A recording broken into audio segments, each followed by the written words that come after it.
three of very important institutions has three definitions. What is terrorism itself?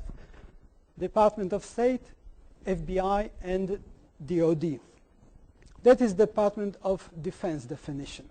Well, if you look on this, they said that, well, first of all, this is a premeditated, politically motivated violence and perpetrated against non-combatant targets. So, in other words, if you try to terrorize an army, it is not a terrorism. Well, there's something else, but definitely it's not terrorism. FBI has a slightly different definition. Well, and DOD is something which I believe is much closer to what I think is possible definition of terrorism.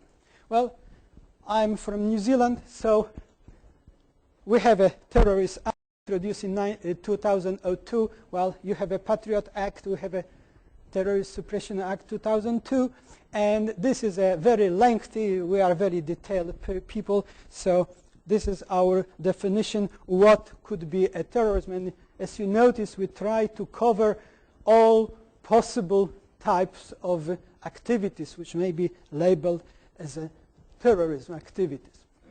Well, personally, in one of my books, I use this definition, which is somehow abbreviated version of that one which was suggested in New Zealand law. Well, generally, what is point? The point is that this is an activity which is generated by some sort of extreme group, and it is aimed on creating some harm or fear, and this element of fear is extremely important. And why are they doing so? To simply destabilize existing conditions or force people to change their behavior. I'm not going to much more into details of it. Now, history, what happened? Why the term cyber terrorism came from? In the middle 1990s, there was a huge discussion in this country about the openness of the American industry and the whole country to possibility of a cyber attack. And this term, cyber terrorism, was coined about 1996 as a combination of two terms, cyberspace and terrorism. And in that year, there was a publication by Center of Strategic and Information Studies under this very interesting title, Cyber Crime, Cyber Terrorism, Cyber Warfare, Averting an Electronic Waterloo.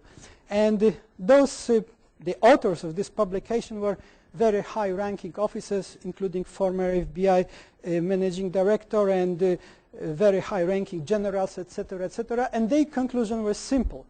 United States cannot face successfully a coordinated attack through electronic media.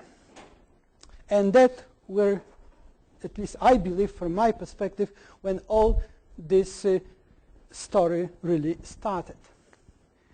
From the other hand, what is cybercrime?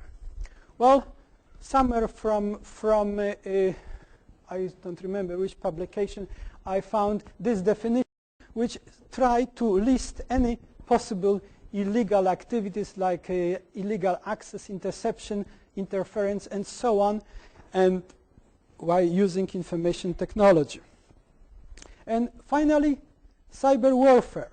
Cyber warfare, and that is simply a management tool which allows one side to give advantage over the opponent. It may be through various different activities, like collection of information about them, like assurance that our own information is really good one, or spreading some sort of a propaganda or disinformation, or perhaps